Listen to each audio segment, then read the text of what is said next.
ठीक है। हेलो दोस्तों, नमस्कार। स्वागत है आप सभी का एक और नए वीडियो में। दोस्तों इस टाइम 69 बीपीएससी इंटरव्यू चल रहा है और सर अभी आ रहे हैं इंटरव्यू देकर। चलिए जानते हैं सर से क्या क्वेश्चन पूछा गया और साथ ही साथ जो 17 बीपीएससी प्रीलिम्स होने वाला उस पर भी हम इंपॉर्टेंट बातों को जानेंगे, कैसे आप अपनी तैयारी को एक नई उड़ान दे सकते हैं। तो सर हमारे तरफ से और जो प्यारे छात्र वीडियो देख रहे हैं उनके तरफ से भी स्वागत है हमारे चैनल पर। Thank you. और फर्स्ट ऑफ ऑल सर हम आपसे जानेंगे कि आपका नाम क्या है और आप कहाँ से हैं। मेरा नाम मनीष कुमार सिंह है और मैं बिहार के कैमूर का रहने वाला हूँ। जी सर, जैसे आपका अभी तक एकेडमी बैकग्राउंड क्या रहा, तो उसके बारे में जानेंगे। मैं अभी मतलब BA MA किया हुआ हूँ इलाहाबाद यूनिवर्सिटी से, और उसके बाद फिर लगातार मेंस और ये सब देते रहा हूँ, UPSC, UPPC और BPSC का, और अभी आज मतलब इंटरव्यू तक पहुँचे हैं। जी, आप UPPCS का भी मेंस दिए? हाँ, UPPCS का लगभग 5 बार मेंस दिए हैं। अच्छा। और सर अभी तक थोड़ा माध्यम क्या रहा था, हम जाने मेरा हिंदी माध्यम है और हिंदी माध्यम से इस बार भी मेरा था और इसमें मैं इंटरव्यू तक पहुंचा हूं। जी सर, थोड़ा सा हम जानना चाहेंगे कि अभी कोई क्वेश्चन यदि आपको रिकॉल कर पा रहा, अभी इंटरव्यू देने आ रहे थे अभी जैसे ये मेरा प्रेफरेंस चूँकि दूसरे नंबर पे जेल सुपरिटेंडेंट था, तो जेल से संबंधित क्वेश्चन पूछा गया था कि जेल में मतलब क्या क्या कमियां हैं, उसके सुधार के लिए आप क्या कर सकते हैं, और जो कैदी होते हैं उनको जो हीटर लगाया जाता है या फिर उनको जो कूलर लगाना चाहिए, ये सही है या नहीं। जी।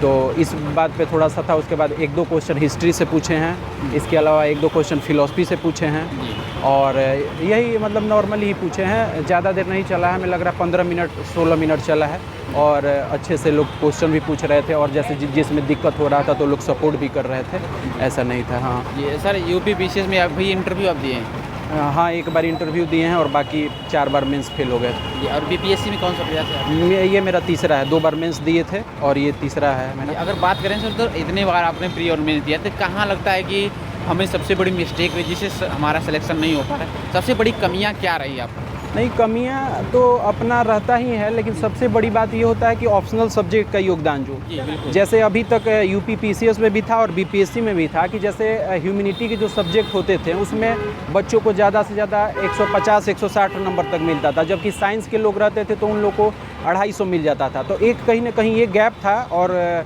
हम लोग का ह्यूमैनिटी का ऑप्शनल सब्जेक्ट था, तो ये एक लैकिंग थी। इसके अलावा थोड़े बहुत कभी मेंस में भी कम नंबर हो जाते थे, और हमेशा जैसे 10 नंबर 12 नंबर 5 नंबर 6 नंबर से मेंस रुकता रहा है, लेकिन इस बार ऐसे की वजह से हो सकता है अच्छा हो गया हो। सर जैसे 17 BPSC प्रीलिम्स होने वाला, थोड़ा हम जानना चाहेंगे कि आखिरी समय में स्टूडेंट्स किस तरीके से प्रिपेयर हो, किन चीज़ों पर ज़्यादा ध्यान है, जिससे इस बार पोस्ट भी ज़्यादा है, बहुत सारे छात्रों का डाउट है प्रीलिम्स कैसे क्वालिफाई किया जाए। सबसे बड़ी बात तो ये होती है कि जो बच्चे होते हैं इतना पढ़े होते हैं कि प्रीलिम्स में उनको दिक्कत नहीं होती है, परंतु जहाँ सबसे बड़ी कमी होता है तो रिवीजन को लेकर के, तो पढ़ने से ज़्यादा रिवीजन पे फोकस करना ज़रूरी होता है। और करंट अफेयर्स के जहाँ तक क्वेश्चंस की बात होती है तो उसमें बच्चों को 1-2 सोर्स और फॉलो कर लेने चाहिए, क्योंकि जो BPSC है या UPPCS है या UPSC है, ये किसी एक दायरे में वर्तमान में नहीं रह गई है। तो ऐसे में इसके लिए थोड़ा सा करंट का दायरा बढ़ा करके और जो स्टैटिक पोर्शन है उस पर रिवीजन पे ज़्यादा से ज़्यादा ध्यान देना ज़्यादा अच्छा होगा।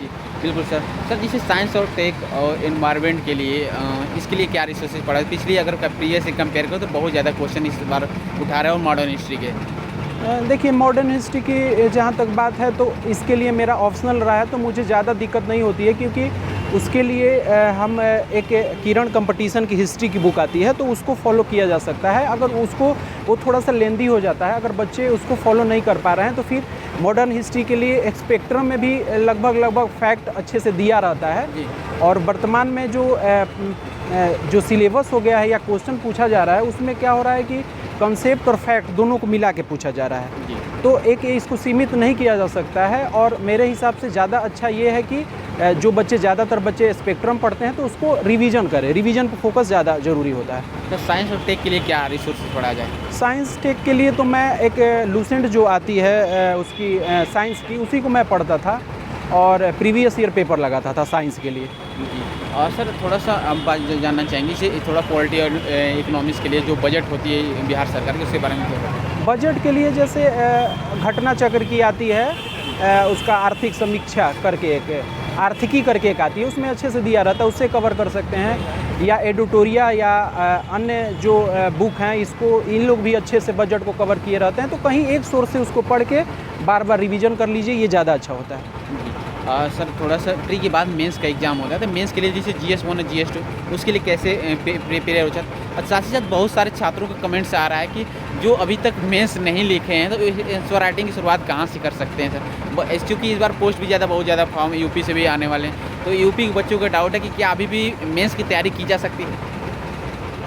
अभी अगर जो बच्चे पहले से प्री दिए हुए हैं, जिनका प्री क्वालिफाई हो गया है, अभी वो 15 दिन मेंस पढ़ सकते हैं, परंतु साथ साथ प्री को भी लेके चलना होता है, क्योंकि जब तक आप प्री क्वालिफाई नहीं करेंगे मेंस में नहीं आ सकते हैं। तो ऐसे में इतने बड़े पोस्ट होने के बाद उसको रिस्क लेना, और कोई ये नहीं कह सकता है कि हमारा 4 बार से हुआ है तो हमारा प्री हो ही जाएगा।